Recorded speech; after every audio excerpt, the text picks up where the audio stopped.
பிடியதன்னூறு உமை கொளமிகு கரியது வடி கொடுத்தனதடி வழிபடும் அவர் இடர் கடி கணபதி வர அருளினால் மிகு கொடை வடிவினர் பயில் வலி வலமுறையிறையே.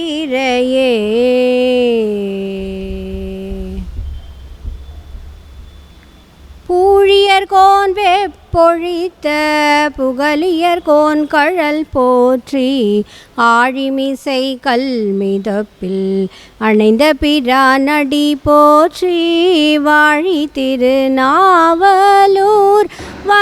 தொண்டர் பதம் போற்றி உழிமல்லி திருவாத உரர் திருத்தாள் போற்றி.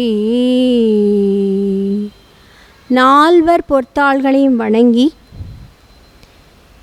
இன்று அடியேனுக்கு கொடுக்கப்பட்டிருக்கும் தலைப்பு வாயும் மனமும் கடந்த மனோன்மணி. இதனை உய்த்துணர குருவருளும் திருவருளும் கூடியுள்ளது. இங்கு அமர்ந்திருக்கும் அனைத்து பக்தர்களையும் சிரம் தாழ்ந்து வணங்கி இதனை உய்த்துணர தொடங்குகிறேன். மனோன்மணி இதனை நான் 3 பகுதிகளாக பிரிக்க ஆசைப்பட்டுள்ளேன். மனோன்மணி என்பது ஒரு யோக நிலையாக முதலில் கொள்ளலாம். மனோன்மணி யோக நிலை எவ்வாறு அப்படி பார்த்துட்டு அதுக்கப்புறம் திருமூலர் என்பவர் யார் அது எல்லாருக்குமே தெரிஞ்சிருக்கும். இருந்தாலும் சில விஷயங்களை பகிர்ந்து கொள்ள ஆசைப்படுகிறேன். அடுத்ததாக திருமூலர் மனோன்மணி என்ற வார்த்தையினை குறிப்பிடும் பாடல்கள் அவற்றை எடுத்து உய்த்துணரலாம் என்று நினைத்துள்ளேன். மனோன்மணி என்ற யோக நிலை. மனோன்மணி என்ற நிலை எல்லை கடந்த ஒரு உணர்வு நிலை. அது ஒரு யோக நிலை. அது சூன்ய நிலை என்று சொல்லுவர். இந்த நிலையில் மனமானது இதயத்தில் அடங்கி குண்டலியானது சூஷ்ம நிலைக்கு கொண்டு வரப்படுகிறது. இந்த யோக நிலைக்கு உண்மணி நிலை என்று கூறுவர். இந்த நிலையில் யோகியானவன் தன்னுடைய அடையாளத்தை இழக்கிறான். தன்னுடைய அடையாளம், அவன் எந்த ஜாதி, எந்த ஊர், எந்த ஆண் எந்த அடையாளமோ அந்த அடையாளத்தை அவன் இழக்கிறான். அவனுடைய மனதும் உடம்பும் ஒரு நிர்விகார நிலைமைக்கு உயர்த்தப்பட்டு ஒரு பர்ஃபெக்ட் ஸ்டேட் ஆஃப் யோகா, சரியான யோக நிலைக்கு அவன் உயர்ந்து அந்த நிலையில் பூரண அமைதியை பெறுகிறான், ஆனந்தத்தை பெறுகிறான். இந்த நிலையில் அவனுடைய மன செயல்பாடுகள் அற்றுவிடுகிறது.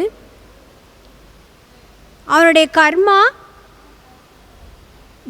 விடுபடுகிறான், ஜீவமுக்தி நிலையை அடைகிறான். இந்த மனோன்மணி சக்கரா சகசிராச சக்கரா ஆகிய சக்கரா இரண்டுக்கும் இடையில் சகசிராச சக்கராவிற்கு கீழே உள்ளது. இதில் தேவியானவள் இந்த குண்டலினி சக்தியை உயர்த்தி சிவனுடன் கலந்து அந்த நிலையில் யோகிக்கு சச்சிதானந்தத்தை அளிக்கிறாள். இதுவே மனோன்மணியின் யோக நிலை. இந்த யோக நிலையை நாம் யோக நிலையில் இருந்து பெறுவது என்பது ஒரு சாமானிய மனிதனுக்கு சாத்தியப்படாது. ஆனால் லலிதா சகஸ்ரநாமத்தை முறையாக பாராயணம் செய்தால் இந்த நிலையை பக்தன் அடையலாம். லலிதா சகஸ்ரநாமத்தில் சர்வயந்திராத்மிகா சர்வதந்திர ரூப மனோன்மணி என்று கூறப்படுகிறது. இந்த லலிதா சகஸ்ரநாமத்தை நாம் முறையாக படித்து பாராயணம் செய்வதனால் நாம் அந்த மனோன்மணி நிலைக்கு நாம் உயர முடியும், சச்சிதானந்தத்தை பெற முடியும். நமக்கு திருமூலர் மனோன்மணியை பாடல்களில் குறிப்பிடுகிறார். அதற்கு முன்பு மனோன்மணியை பற்றி கூறும் பாடல்களை நாம் பார்ப்பதற்கு முன்பு திருமூலரை பற்றி நாம் சில விஷயங்களை பகிர்ந்து கொள்ளலாம். அவர் யார் என்று பார்ப்போம். முழுமுதற் கடவுள் சிவபெருமான். இவரிடம் சிவஞான உபதேசம் பெற்றவர் நந்தி பெருமான். இவரிடம் உபதேசம் பெற்றவர் சுந்தரநாதர். இவர் நந்தி பெருமானிடம் உபதேசம் பெற்றிருக்கிறார். எனினும் மேலும் அறிந்து கொள்ள வேண்டும் என்பதற்காக அவர் எண்வகை சித்திகளையும் யோகங்களையும் கற்கும் பொருட்டு தமிழகத்தின் பொதிகை மலையில் வாழ்ந்த அகத்தியரை தரிசிக்க வருகிறார். அந்த பயணத்தில் திருக்கேதாரம், நேபாளம், காசி, சைலம், திருக்காலத்தி, ஆலங்காடு, திருஅதிகை, காஞ்சிபுரம் ஆகிய தலங்களை தரிசித்து சிதம்பரத்துக்கு வருகிறார். அங்கே அம்பலவாணரின் அருள் பெற்றார். பயணம் தொடர்ந்தது. வழியில் திருவாவடுதுறைக்கு அருகில் சாத்தனூரில் பசுமாடுகள் மேய்க்கும் திருமூலன் என்பவன் இறந்து கிடக்கிறான். அதனால் கலங்கி நின்ற பசுக்களின் கண்ணீரை தாங்காத சுந்தரநாதர் தன் உடலை மறைத்து மூலன் உடலுக்குள் பிரகாய பிரவேசம் செய்கிறார். பசுக்கள் மகிழ்வில் ஆனந்த கண்ணீர் விட்டன. மூலனின் மனைவியானவள் வீட்டுக்கு அழைக்கிறாள்.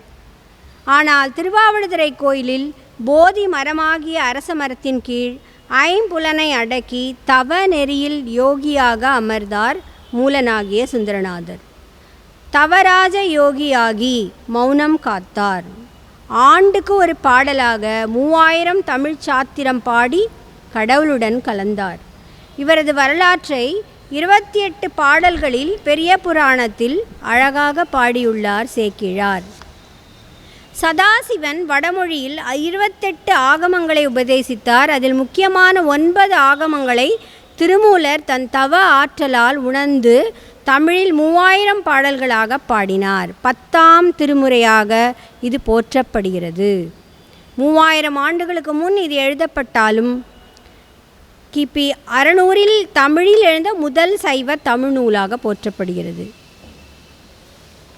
திருமூலரை தாய்மானவரும் ஔவையாரும் போற்றி பாடியுள்ளனர். சக்கரவர்த்தி தவராஜ யோகி எனும் மிக்க திருமூலன் அருள்மேவும் நாள் எந்நாளோ என்று தாய்மானவர் அவரை போற்றியுள்ளார். தேவர் குறளும் திருநான்மறை முடிவும் மூவர் தமிழும் முனிமொழியும் கோவை திருவாசகமும் திருமூலர் சொல்லும் ஒரு வாசகம் என்று உணர் என்று ஔவையார் பாடியுள்ளார். இவை அனைத்தும், அதாவது திருக்குறள், நால்வேதங்கள், மூவரின் தேவாரம், மணிவாசகருடைய திருவாசகம், திருக்கோவையார், திருமந்திரம், இந்த நூல்கள் அனைத்துமே ஒரு மனிதனை புனிதமாக்கும் ஒரே வழியை காட்டுகின்றன என்கிறார் ஔவையார். ஆகவே நம்மை புனிதப்படுத்த திருமந்திரம் ஓதலாம். 30 உபதேசங்கள், 300 மந்திரங்கள், 3000 பாடல்கள் கொண்ட திருமந்திரம் தமிழ் சாத்திரமாகும். இவை வழிபாட்டு துதிகள் மட்டுமல்ல, வாழ்வை வெல்ல வழிகாட்டும் துதிகளாகவும் திகழ்கின்றன. அணுதினமும் இவற்றை பாடி வழிபடுவதுடன் அந்த பாடல்கள் சொல்லும் நெறிப்படி நடக்கவும் நாம் சித்தம் கொள்ளலாம். சிவனருளால் சிந்தை மகிழத்தக்க பெருவாழ்வை பெறலாம். இப்பொழுது திருமந்திரத்தில் மனோன்மணி என்ற சொல்லை கையாண்ட பாடல்களை பார்க்கலாம். திருமூலரின் திருமந்திரம் 4ஆம் தந்திரத்தில் பாடல்கள் வருகின்றன. ஆலிக்கும் கண்ணி அறிவை மனோன்மணி பாலித்து உலகீர் பரந்து பெண்ணாகும் வேலை தலைவியை வேத முதல்வியை ஆலித்து ஒருவன் உகந்து நின்றானே. ஆலிக்கும் கன்னி அறிவை மனோன்மணி, ஆறுயிர்கள் அனைத்திற்கும் களிப்பை ஊட்டுபவள், மகிழ்ச்சியை தருபவள். அந்த மகிழ்ச்சியை எப்படி தருகிறாள் என்றால் அவருடைய அன்பினால் தருகிறாள். அவருடைய அன்பு கொடுத்து மகிழ்ச்சியை அனைத்து உயிர்களுக்கும் தருகிறாள். உலகில் பெரும்பயன் அருளி நீக்கமர நிறைந்து நிற்கும் பெண்ணாவாள். எங்கேயும் இருப்பவள் அவள். அவளே 5 தொழில்களை புரிபவள். படைத்தல், காத்தல், அழித்தல், அருளல், மறைத்தல் என 5 தொழில்களை புரிபவள். அவளே வேதங்களின் தலைவி, மறை முதல்வி. இவளை இடப்பால் பெற்றுள்ளார். யார் இவளை இடப்பால் பெற்றுள்ளார்? ஒப்பில்லாத சிவன். ஒப்பில்லாத சிவன் இவளை இடப்பால் பெற்று உயர்ந்து நிற்கின்றான். இதனை அப்பர் தன்னுடைய பாடலில் அழகாக கூறுகிறார். கற்றார் பயில் கடல் நாகை காரோணத்தின் கண்ணுதலே விற்றாங்கிய கரம் வேல் நெடுங்கண்ணீவியன் கரமே நல்தாள் நெடுஞ்சிலை நான் வலித்த கரம் நின் கரமே செற்றார் புறம் செற்ற சேவகம் என்னை கொல் செப்புமீனே செப்புமீனே. பகைவருடைய மும்மதில்களை அழித்த வீரம் உம்முடையதா என்று கேட்கிறார் அப்பர். உம்முடையது அல்ல. இடபாகத்தில் இருப்பவள் யார்? மனோன்மணி. அந்த மனோன்மணி வேல் போன்ற கண்களை உடைய பார்வதி மனோன்மணி. அவருடைய பாகத்தில் உள்ள கையே வில்லை தாங்கிய கை. நல்ல கால்களை வில்லை மிதித்து அதற்கு நாணை ஏற்றிய கை உம்பாகத்தில் உள்ள கை. இவ்வாறாக பகைவருடைய மும்மதில்களை அழித்த வீரம் உம்முடையது என்று கூறுவதன் காரணம் என்ன என்று கேட்கிறார். அப்போ வீரத்தில் மனோன்மணி சிவனுக்கு ஈடு இணையாகாதவள், சிவனோடு ஈடு இணையாக வீரத்தில் சிறந்தவள் என்கிறார். இதே போன்று மாணிக்கவாசகரும் தன்னுடைய திருச்சாழல் பாடலில் தென்பாலுகந்தாடும் தில்லை சிற்றம்பலவன் பெண்பாலுகந்தான் பெரும்பித்தன் காணேடி பெண்பாலுகந்தில நேர் பேதாயிரு நீலத்தோர் விண்பாலோகு எய்தி வீடுவர் காஞ்சாழலோ. தென்திசை நோக்கி இருக்கின்ற தில்லை சிற்றம்பலவன் பெண்பாகத்தை விரும்பினான். ஏன் என்ற கேள்வி. இவன் பெண்பாகத்தை விரும்பவில்லை என்றால் நிலவுலகத்துள்ளோர் அனைவரும் யோகத்தை அடைந்து மேலுலகத்தை சேர்வார்கள் என்று விடை கூறுகிறார். இங்கு திருக்குறள் தவமும் தவமுடையார்க்கு ஆகும் அவம் அதனை அஃதிலார் மேற்கொள்வது. துறவரத்துக்கு உரியவர் அல்லாதவர் அதனை மேற்கொண்டால் இரண்டு அறங்களையும் இழந்து கெடுவர். துறவரத்துக்கு உரியவர் அனைவரும் துறவரத்துக்கு உரியவர் ஆக மாட்டார். துறவரத்துக்கு உரியவர் மட்டுமே அதனை மேற்கொள்ள முடியும். எனவே இறைவனானவன் அவன் அவரவருக்கு ஏற்றவாற்றான் ஏந்து நிற்றல் வேண்டும். சிலருக்கு போகியாகவும் சிலருக்கு யோகியாகவும் நிற்கின்றான். எனவே அவன் பெண்பால் உகந்து நிற்கின்றான் என்கிறார் மாணிக்கவாசகர்.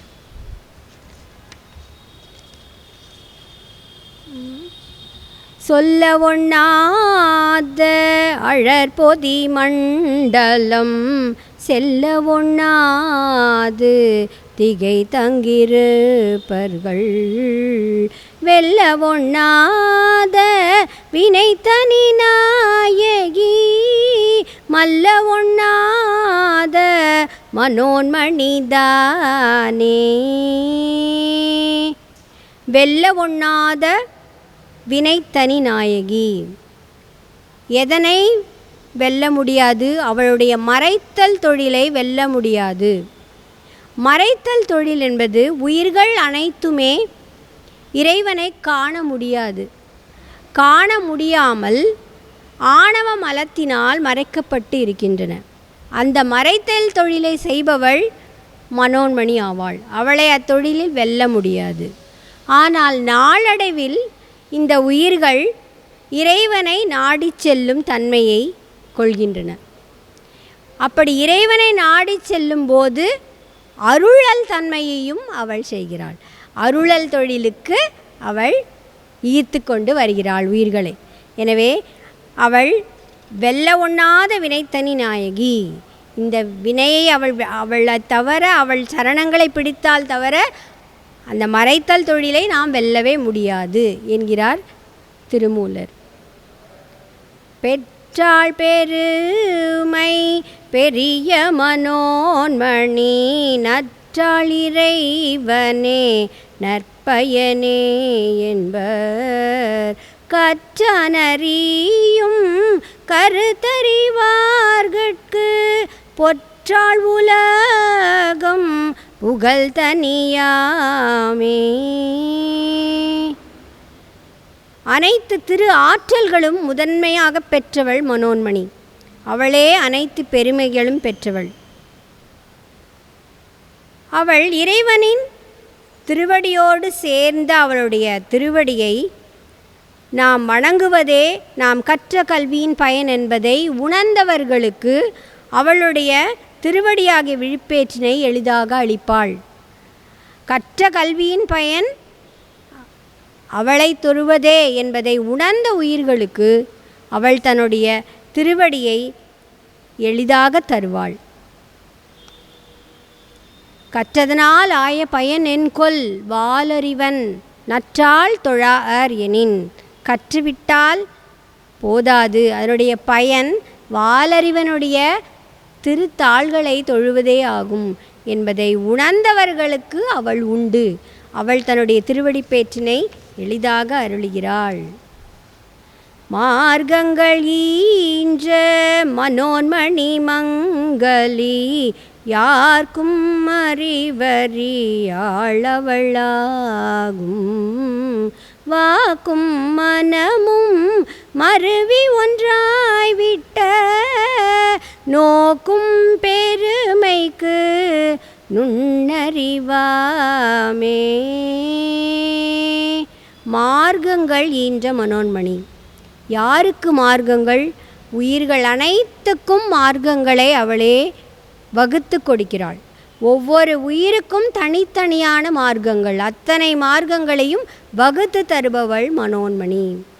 மங்களி, மங்கள குணத்தை உடையவள்.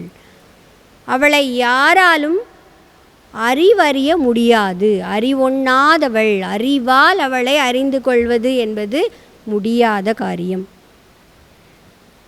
வாக்கு, மனம், நோக்கு இவை அனைத்தையும் நீங்கி நின்றால், வாக்கை விட்டு நாம் நீங்க வேண்டும், மனதை விட்டு நீங்க வேண்டும், நோக்கு விட்டும் நீங்க வேண்டும். இது மூன்றுமே அவளை அடைய, மூன்றால் நாம் அடைவோம் என்று நினைத்தால் அது ஒரு தடை.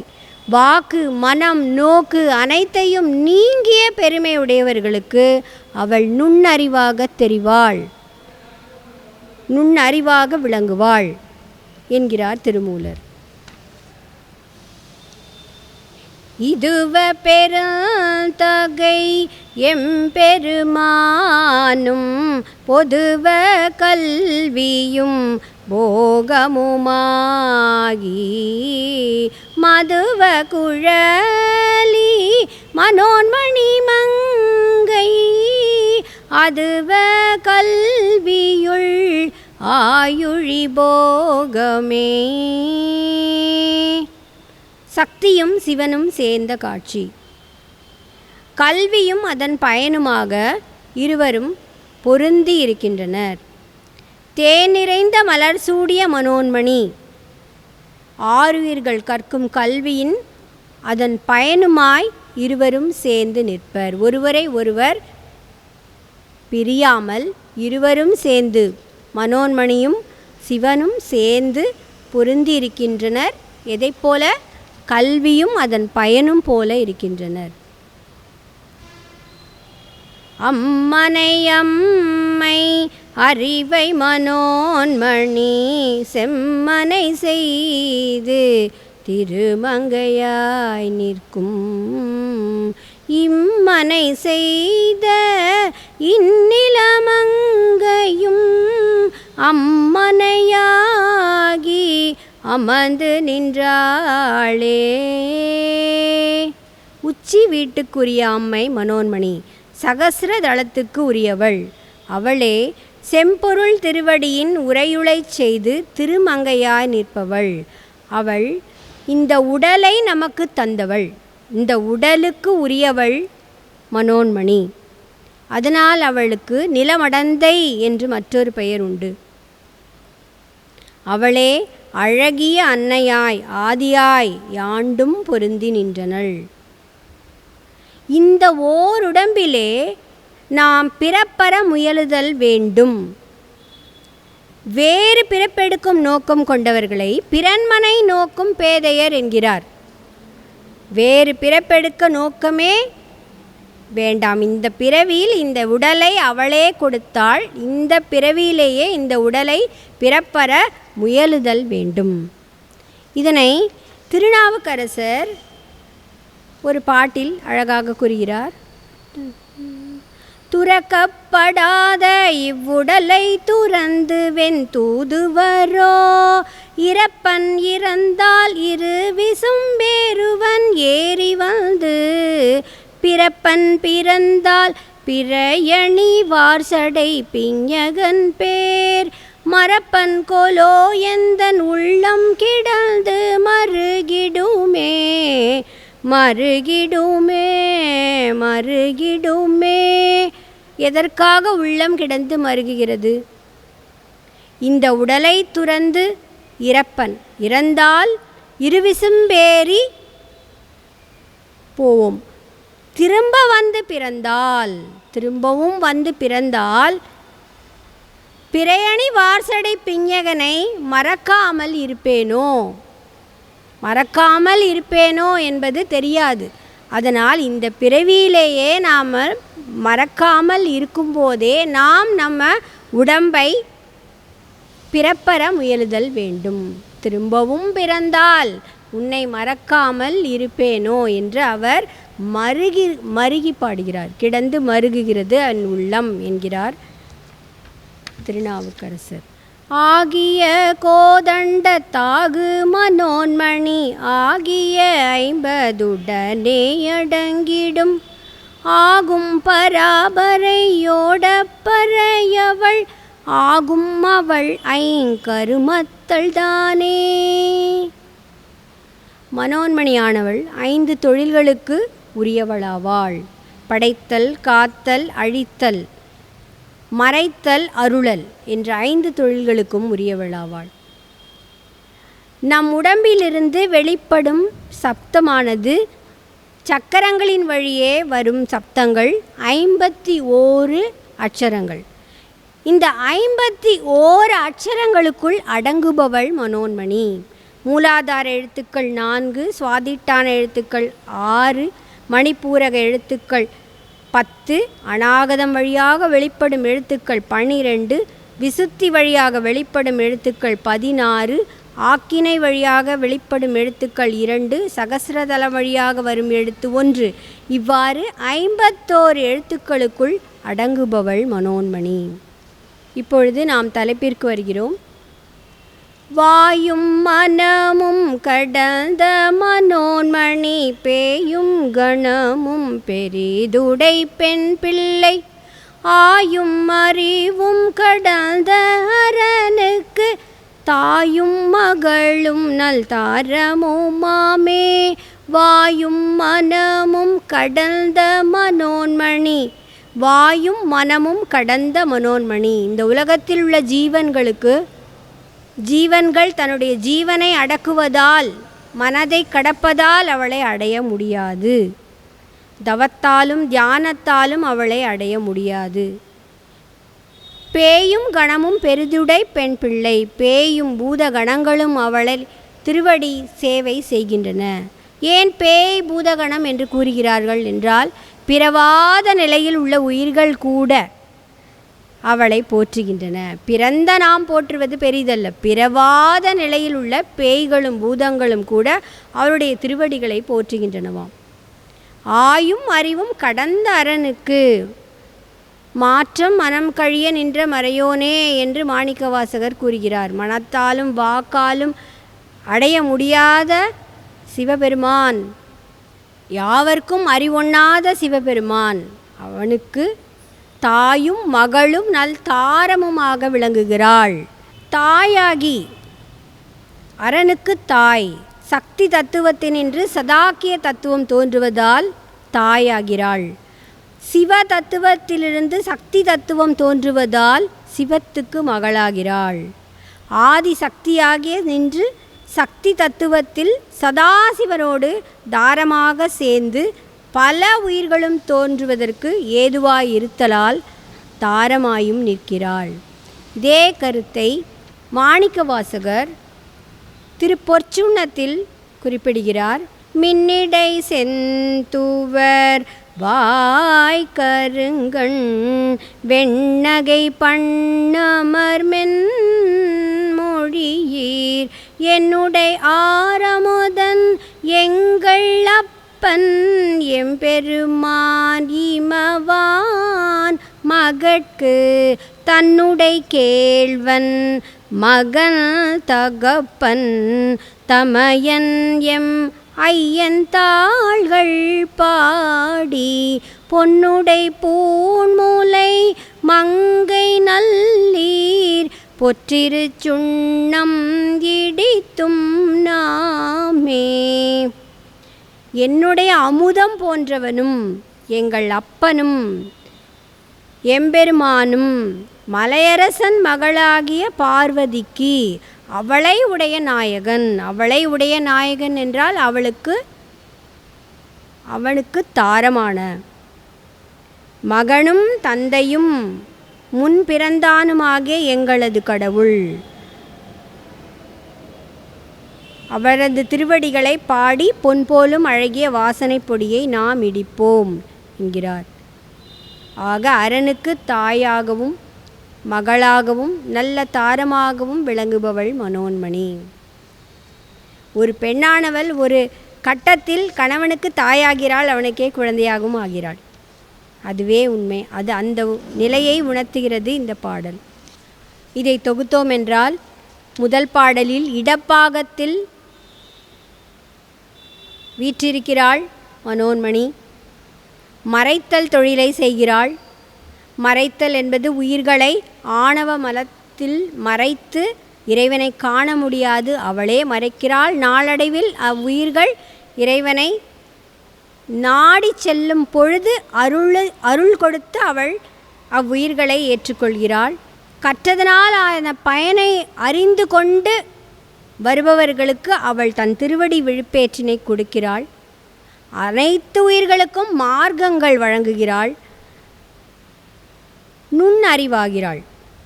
வாக்கு மனம் மொழியை விட்டவர்கள் நீங்கியவர்களுக்கு நுண்ணறிவாகிறாள். கல்வியும் பயனுமாக சிவனும் சக்தியுமாக விளங்குகின்றனர். நம் அனைவருக்கும் உடலை தந்தவள் அவளே. 51 அட்சரங்களின் அடங்குபவள் அவள். அரனுக்கு தாயும் மகளும் தாரமும் ஆவாள். பேயும் கணங்களும் பிறவாத நிலையில் உள்ளவை. அவை கூட அவளுடைய திருவடியை போற்றும் நிலையில் அவள் வணங்கப் பெறுகிறாள். அவளுக்கு பூசை செய்வது எவ்வாறு என்றும் திருமூலர் ஒரு பாடலில் குறிப்பிடுகிறார். நவிற்று நன்மந்திரம் நன்மலர் தூபம் கவிற்றிய கந்தம் கவர்ந்தெறி தீபம் பயிற்று உலகினில் பார்ப்பதி பூசை அவிக்கொண்ட சோதிக்கோர் அர்ச்சனைதானே. அவளுடைய வழிபாட்டிற்கு உயிர் போன்று சிறந்தது எது? வழிபாட்டிற்கு உயிரானது எது? எது? நயந்து மொழியும் நமச்சிவாய. உள்ளம் உருகி நாம் உச்சரிக்கும் நமச்சிவாய என்ற தனித்தமிழ் மந்திரமே வழிபாட்டிற்கு உயிர் போன்றது என்கிறார் திருமூலர். அப்படி அந்த வழிபாட்டிற்கு உயிர் போல விளங்கும் நமச்சிவாய மந்திரத்துக்கு மென்மை, அழகு, மலர்ச்சி அவற்றை கொடுப்பது அன்றளந்த மலர்கள், நறுமணம் சேர்க்கும் மலர்கள். தூபமும் மலர்களும் நமச்சிவாய மந்திரத்திற்கு அழகும் மென்மையும் சேர்ப்பவை. அந்த மந்திரத்தின் ஒளி போன்று திகழ்வது நறுமணம் கவழும் நெய்விட்டெரியும் சுடர் விளக்கு. அதனால் விளக்கு ஏற்றி மலர்கள் கொண்டு தூபம் காட்டி அவளுக்கு அர்ச்சனை செய்யலாம்.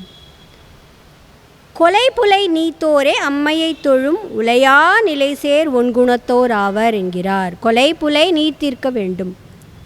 புலால் உணவு, கொலை செய்யும் எண்ணங்கள் இவற்றை நீத்தோரே அம்மையை தொழும் உலையா நிலை சேர் ஒன்குணத்தோர் ஆவர் என்கிறார் திருமூலர்.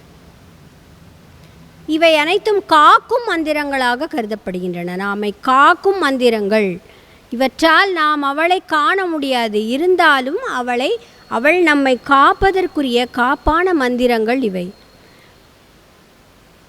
நாம் அவளை காண முடியாது, அவளை அடைய முடியாது. ஆனால் நால்வரும் தன்னுடைய பதிகங்களில் ஞானசம்பந்தர், திருநாவுக்கரசர், சுந்தரர், மாணிக்கவாசகர் ஒவ்வொரு பதிகத்திலும் குறிப்பிடும் ஒன்று என்னென்றால், திருமாலும் பிரம்மனும் தேடி காண முடியாது என்று ஒவ்வொரு பாடலிலும் நமக்காகத்தான் அதை குறிப்பிடுகின்றார்கள். என்ன அப்படின்னா, அந்த தன்முனைப்பு என்பது அவர்களுக்கு இருக்குது. அப்போ ஆணவம் என்பது அங்கே வந்துவிடுகிறது. அந்த ஆணவத்தினால் அவளை அடைய முடியாது. அப்போ அந்த ஆணவத்தை நீக்கவோ அகற்றவோ அது இல்லாமல் செய்யவோ நம்மால் முடியாது. அப்போ ஆணவத்தை நாம் அகற்றினால் ஒழிய அருளல் தொழிலுக்கு நம்மை இட்டு செல்ல அவளால் முடியாது. ஆணவத்தை அடக்குவதற்கு ஒரே வழி சரணாகதி. சரணாகதி அடைந்து, அம்மா என்னால் முடியலை, எனக்கு ஒன்றும் தெரியவில்லை, நீயே கதி என்பதே நமக்கு நால்வர் கூடும் பாடமாகும். என்னதான் நீ கெட்டவனாக இருந்தாலும் ராவணனுக்கு அருள் செய்கிறார். எவ்வளோ கெட்டவனாக இருந்தாலும் அருள் எல்லாம் செய்கிறார். ஆனால் நாம் அவங்களை காண வேண்டும், அவளை அடைய வேண்டும் என்றால் ஒரே வழி சரணாகதியே. எனக்கு எதுவுமே தெரியாது, நீயே செய்துவிடு, நீயே என்னை காப்பாற்று என்ற சரணாகதி அடைந்தால், தன்முனைப்பு இன்றி இருந்தால் அவளை அடைந்து விடலாம். திருச்சிற்றம்பலம் சொல்லி என் உரையை முறிக்கிறேன். வணக்கம்.